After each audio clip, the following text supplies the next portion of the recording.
택함 받은 자의 흔적, 사랑의 수고라는 제목으로 하나님의 말씀 전하도록 하겠습니다. 한 율법사가 예수님한테 왔습니다. 그리고 예수님을 시험하면서 다음과 같이 묻습니다. 율법 중에서 어느 계명이 크니까? 이렇게 예수님한테 물었어요. 그러자 예수님께서 대답합니다. 내 마음을 다하고 목숨을 다하고 뜻을 다하여 주 너의 하나님을 사랑하라 하셨으니 이것이 크고 첫째 되는 계명이요 둘째도 그와 같으니 내 이웃을 내 자신같이 사랑하라 하셨으니 이 두 계명이 온 율법과 선지자의 강령이니라. 가장 큰 계명이 무엇입니까?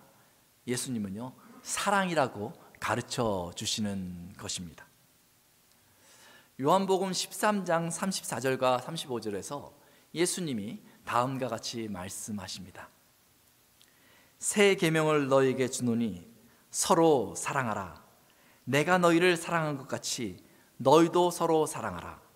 너희가 서로 사랑하면 이로써 모든 사람이 너희가 내 제자인 줄 알리라. 예수님의 백성, 예수님의 제자임을 나타내는 방법이 무엇입니까? 바로 사랑하는 것입니다. 고린도전서 13장에 보면 이 사랑장이라고 불리는 고린도전서 13장에 보면 이 사랑의 특성이 잘 나와져 있습니다. 제가 한번 읽어보겠습니다. 방언과 천사의 말을 할지라도 사랑이 없으면 소리나는 구리와 울리는 꽹과리가 된다고 말하고 있고, 예언하는 능력이 있어 모든 비밀과 모든 지식을 알고 또 산을 옮길 만한 모든 믿음이 있을지라도 사랑이 없으면 내가 아무것도 아니요 내가 내게 있는 모든 것으로 구제하고 또 내 몸을 불사르게 내줄지라도 사랑이 없으면 내게 아무 유익이 없다. 이렇게 기록되어져 있습니다.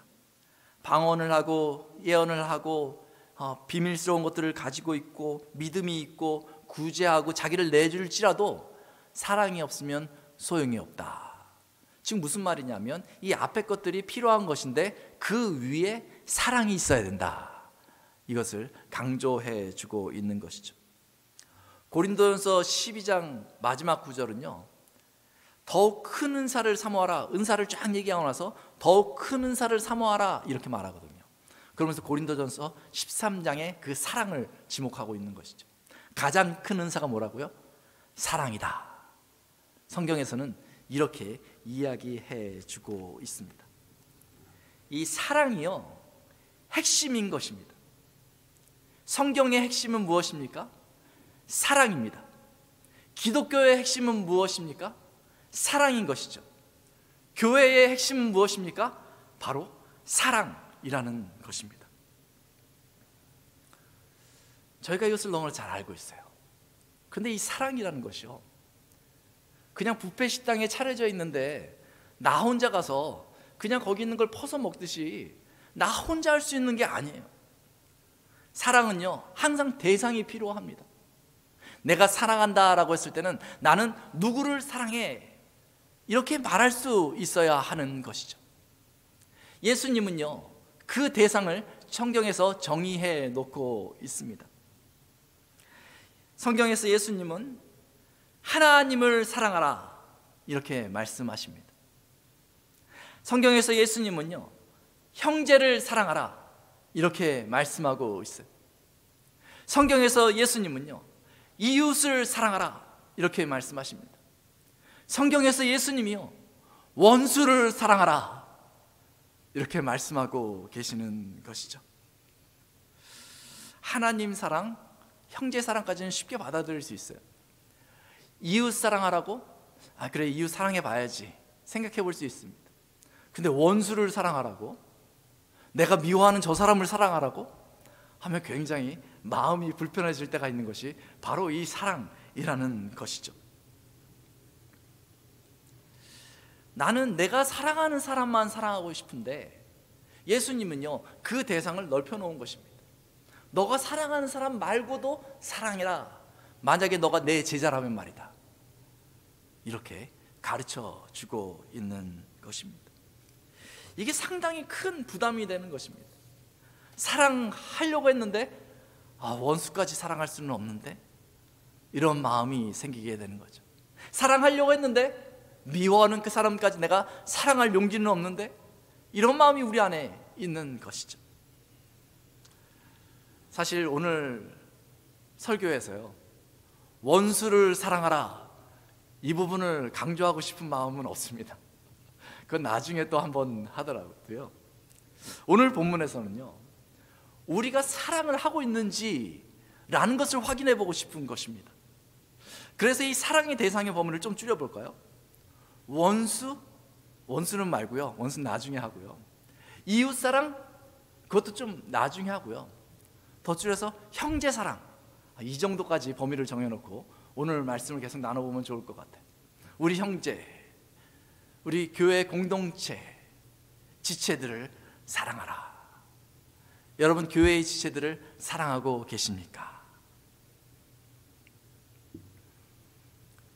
사랑의 대상을 교회에 있는 나의 형제들로 줄였는데도 사실 선뜻 그럼요, 내가 얼마나 사랑하는데요, 제가 미워하는 사람이 한 사람도 없습니다, 전 모든 사람을 사랑해요 라고 말하는 것이 간단하지 않습니다.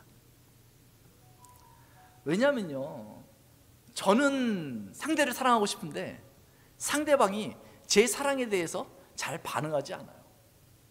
때로는요, 제가 사랑한다고 했는데 거기에 화를 내는 경우도 있어요.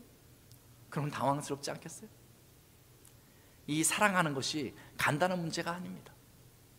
형제 사랑뿐만 아니라요, 부모와 자식 간의 관계도 사랑하는 것이 쉽지가 않아요. 사무엘에 보면 이 다윗 왕이 나오는데, 이 다윗이요, 위층에 올라가 가지고 막 가슴 아파하면서 눈물을 흘리는 그런 장면이 나옵니다. 막 울면서 이런 얘기를 하는 거예요. 내 아들 압살롬아, 내 아들 압살롬아 하면서 가슴 아파하면서 다윗이 우는 것이죠. 저는 이 장면을 볼 때마다 가슴이 쿵쾅쿵쾅 뛰어요. 얼마나 아팠을까? 얼마나 아팠을까? 이 다윗의 고백에는 깊은 사랑이 품어져 있거든요. 이 압살롬은 다윗의 아들입니다. 그것도요, 아주 인물 좋은 아들이에요. 성경에 보면 이스라엘에 이만한 자가 없었다 이렇게 표현하고 있거든요. 아주 인물 좋은 아들이에요. 그런데 다윗이 왕이다 보니까 정치를 하면서 약간의 오해들이 생길 수 있잖아요. 그래서 이 압살롬과 그 아버지 다윗과 틈이 벌어지기 시작했던 것 같아요. 관계가 불편해졌던 것 같아요. 그런데도 불구하고 이 다윗은 그 아들 압살롬을 향한 마음이 계속해서 드러납니다. 그런데 이 아들 압살롬은 그렇지 않았어요. 마음이 벌어지고 마음이 불편해지면서 이제는 아버지가 나를 싫어하겠다라고 생각하면서 이제는 아버지를 미워하기 시작했어요.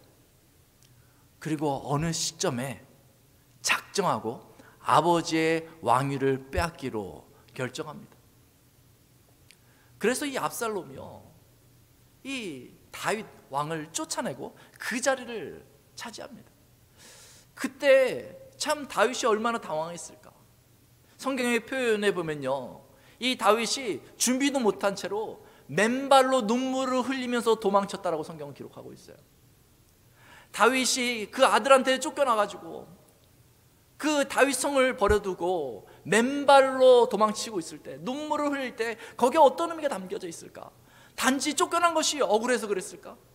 아니, 그 아들을 향한 마음에 맨발로 거니면서 눈물이 났을 것 같아요. 내 아들, 내 아들, 이런 생각으로 도망쳤을 것 같아요.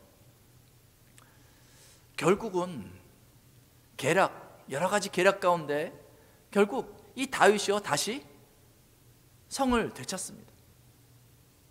그런데 성을 되찾는 과정에서 충성스러운 다윗의 군대 장관이 반역한 그 압살롬을 죽이고 마는 것이죠. 이게 반역했기 때문에 아이고 잘 죽었네 할 수도 있는 건데요, 이 다윗은 그러지 않았던 거예요. 그런 과정에서도 이 압살롬 아들을 향한 사랑이 너무 컸던 거예요.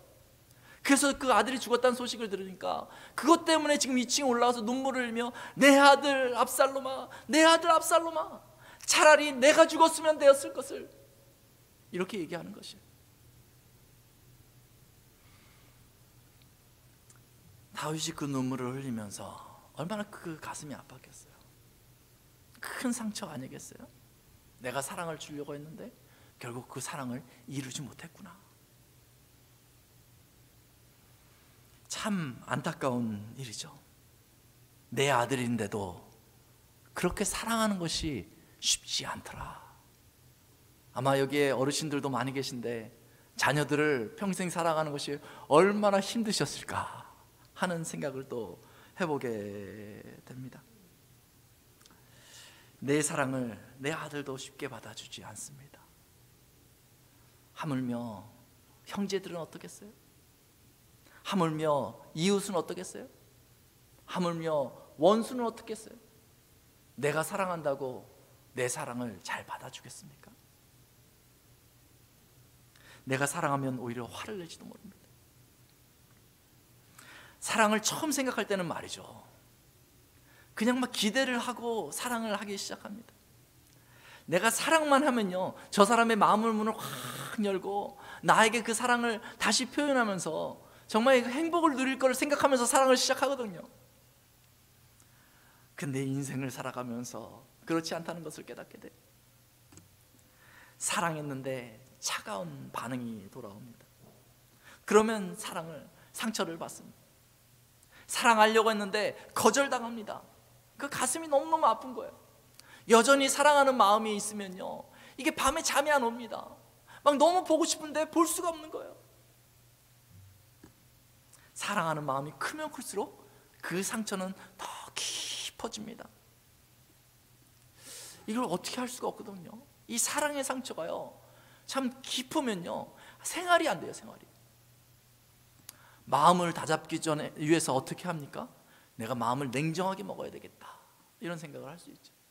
또 때로는요, 이 상처 때문에 내가 차라리 저 사람을 사랑하지 말고 이제부터 미워해야 되겠다, 이런 마음을 먹기도 하는 것이죠. 내가 다시는 그 누구도 사랑하지 않겠다 하면서 마음 문을 닫아버리는 것이죠. 그렇게 마음의 문을 닫아버린 성도들을 종종 교회에서 만나기도 합니다. 나도 예전에는 순수하게 옆에 있는 형제들을 사랑했었다고, 근데 돌아온 것은 상처밖에 없고 이제는 마음 열고 싶지 않다고. 이런 분들이 의외로 꽤 많아요. 그냥 교회 가서 예배는 드리되 사람들과 교제는 하지 않겠다고. 그런 분들이 많이 있습니다.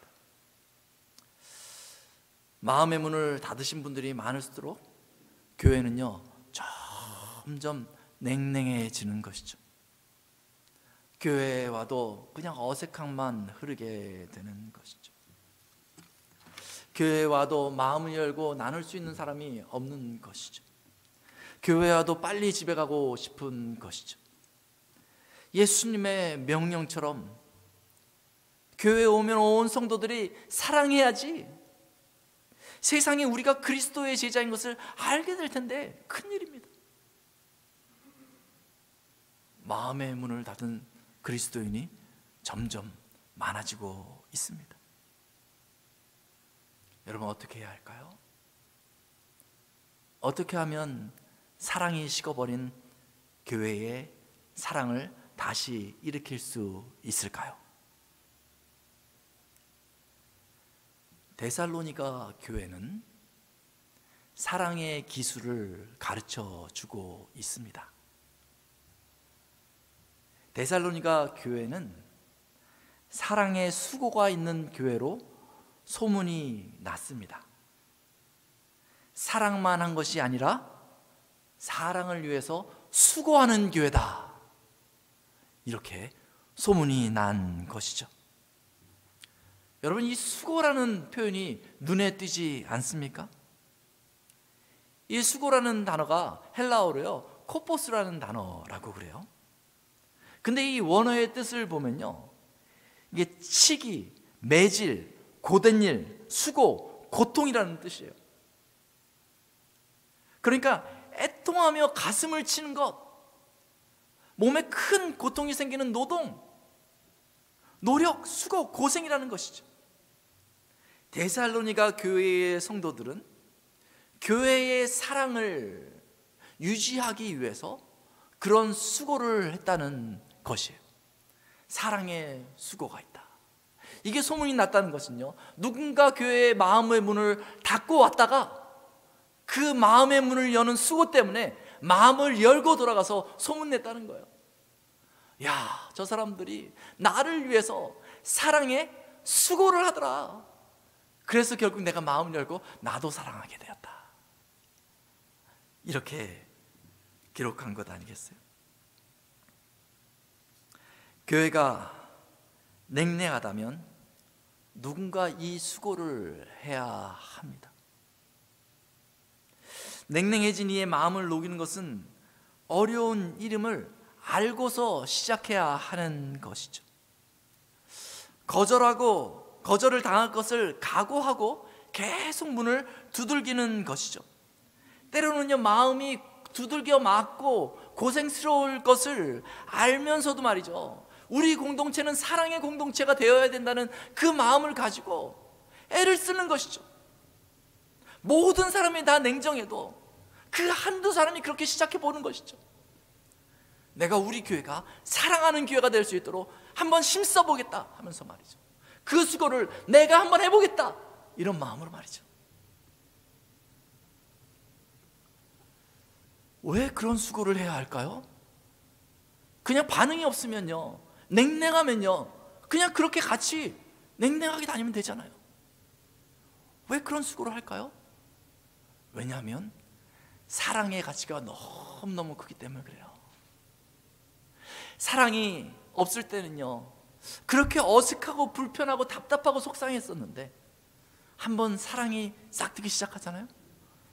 그러면 그렇게 행복한 거예요. 그 자리가 너무 좋은 거예요. 그 내가 사랑하는 한 사람만 만나면요, 그곳에 매일같이 가고 싶은 거예요. 그 맛을 한번 본 사람은요, 사랑이 없는 곳을 견디지 못하는 거예요. 내가 힘이 들어도 이 수고를 하더라도 꼭 그 사랑의 맛을 다시 보리라 하면서 사랑의 수고를 해 나아가는 것이죠. 우리 청년들은 이 노래를 잘 알지 모르겠어요.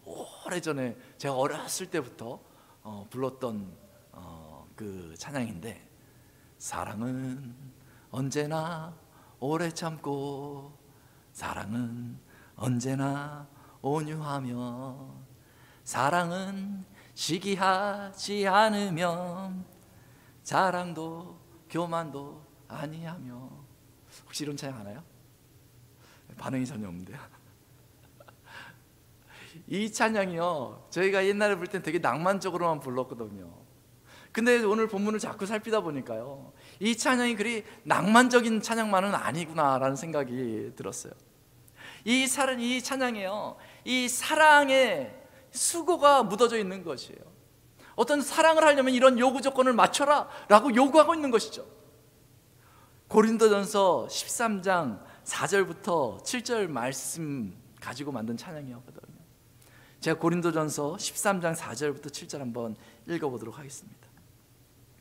사랑은 오래 참고 사랑은 온유하며 시기하지 아니하며 사랑은 자랑하지 아니하며 교만하지 아니하며 무례히 행하지 아니하며 자기의 유익을 구하지 아니하며 성내지 아니하며 악한 것을 생각하지 아니하며 불의를 기뻐하지 아니하며 진리와 함께 기뻐하고 모든 것을 참으며 모든 것을 믿으며 모든 것을 바라며 모든 것을 견디느니라.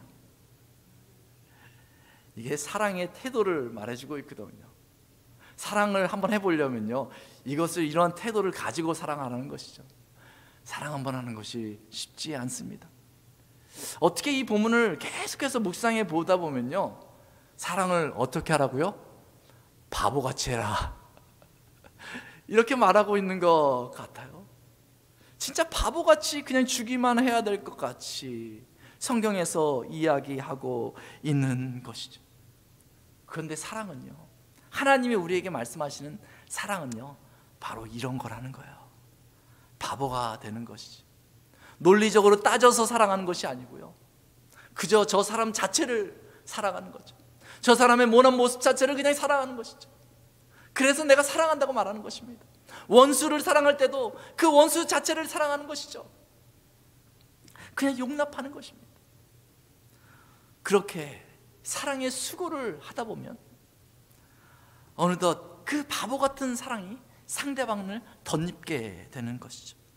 그리고 그 내 마음의 진실이 그 사람에게 전달되어지고, 그 쌓였던 그 높은 담이 마치 눅 녹듯 다 녹아져 내리게 되고 다시 사랑하게 되는 것이죠.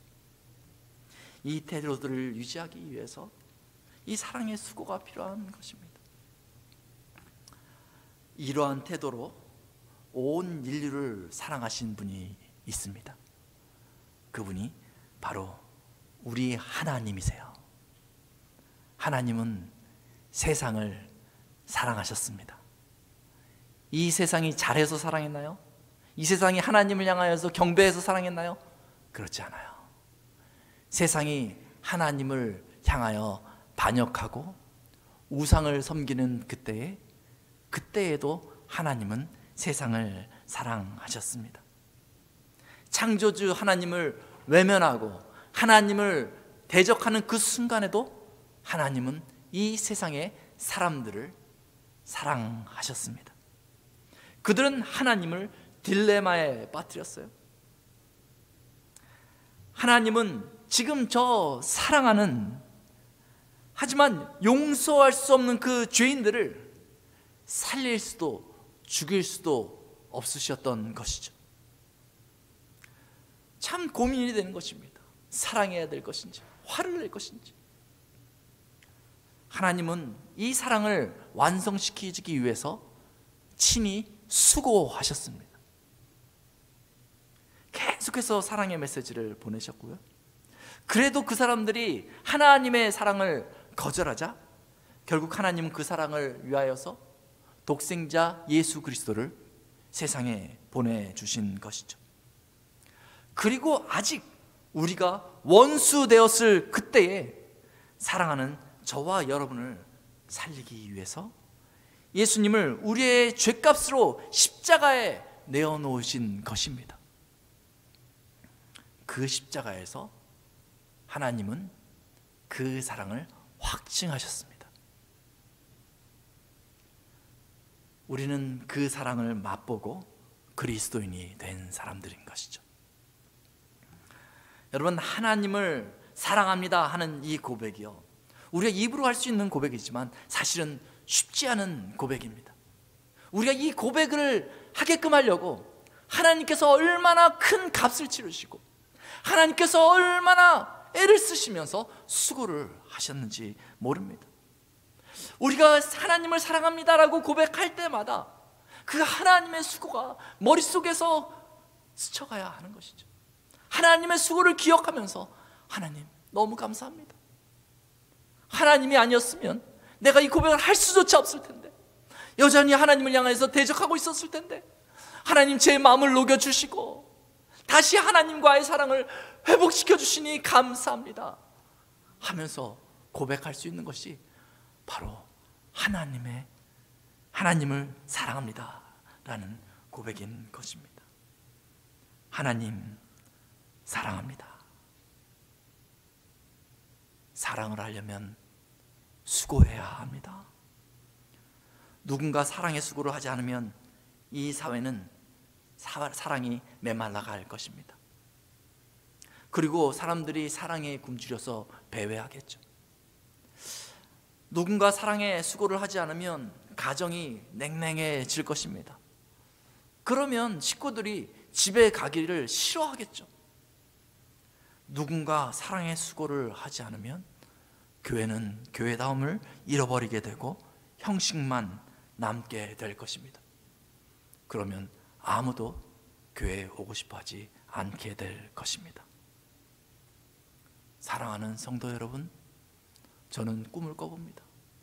우리 교회가 사랑하는 교회가 되었으면 하는 꿈을 꿔봅니다.